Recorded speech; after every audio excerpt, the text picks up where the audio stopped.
This is important because lots of people are asking this question. Can my governor, Gavin Newsom, stop the human abuses from happening in other states? Directly, no, because we have state rights, which means that you kind of are left to your own state and at governance. And the only way that another state can be like, oh, what they're doing is bad is by suing them. So ultimately, lawsuits are the only way to kind of move away the other states. Within our state, that is much more power because he is our governor and commander in chief. But don't get sad because we can indirectly.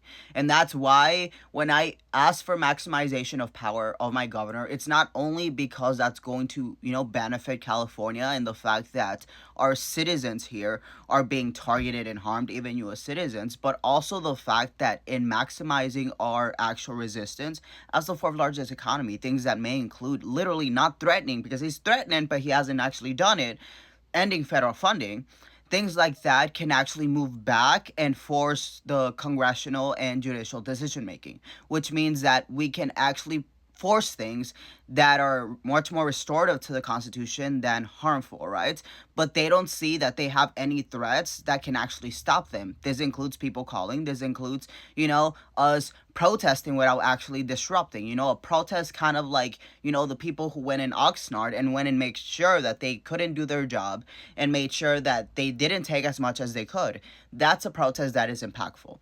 A protest that would just show up kind of like no kings. It's great. I went to it, right? It's great for numbers, it's great for morality, so I'm not criticizing it, but ultimately these avenues aren't actually the channels in which we will find resolve.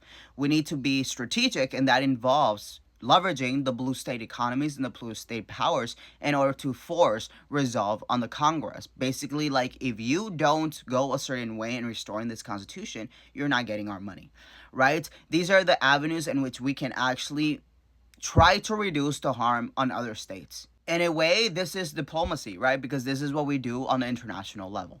When it comes to international orgs, no, they do not have jurisdiction over the United States. The whole thing of constitutional supremacy, while the conservatives believe that it is the federal above the state, that is a part of it when there's a legitimate constitution. The bulk of it is the fact that the government, including POTUS, so the executive, the Congress, and the courts, cannot by itself force Americans to be held accountable for international crimes under an international institution, right? So the ICC, the ICJ. Why? Because the Constitution is the law of the land. And if they promote a policy or law against that very supremacy, then that means that they are subverting the constitutional order and supremacy, because it literally says that only the Constitution is the law of the land. It is the supreme law, which means that Americans who violate international law have to be held accountable under American courts, right? That's either through the normal courts or that's through the military courts, but it's not foreign. So ultimately what we see is that even if there is international commitment to there being a concern of what's happening in the United States, the institutions have no power of the United States, which means that the solution has to come from us. We are in the belly of the beast.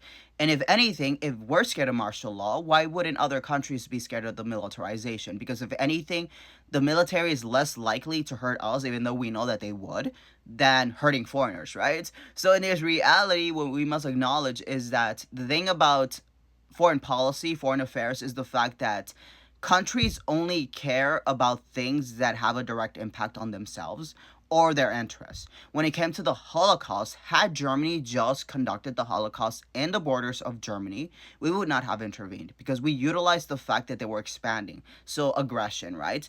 In order to get involved. So ultimately, if he just focuses on harming Americans, other countries will just live on as normal. And while that's heartbreaking, there is a reality that the United States of America led in the creation of a lot of the fields of international law, including international criminal law, international refugee law, international human rights law. And we basically created reservations that basically made it possible for us to be the ones who kind of guide international law and dictate its power, right? Now, this is something that we have to fix in the future, but ultimately what's important right now is that, one, international communities and in countries abroad will not save us, because ultimately, even if we stop buying from like Amazon, people abroad aren't going to stop buying from Amazon, right? And two, the best case scenario is actually the state leverage. Even though directly we cannot stop other states from doing what they do, we can force the federal government to be much more forceful on stopping them. And that's where my next video is going to go to, which is going to be a little bit longer. But ultimately, it's important for us acknowledging that there are solutions, but we have to think outside the box.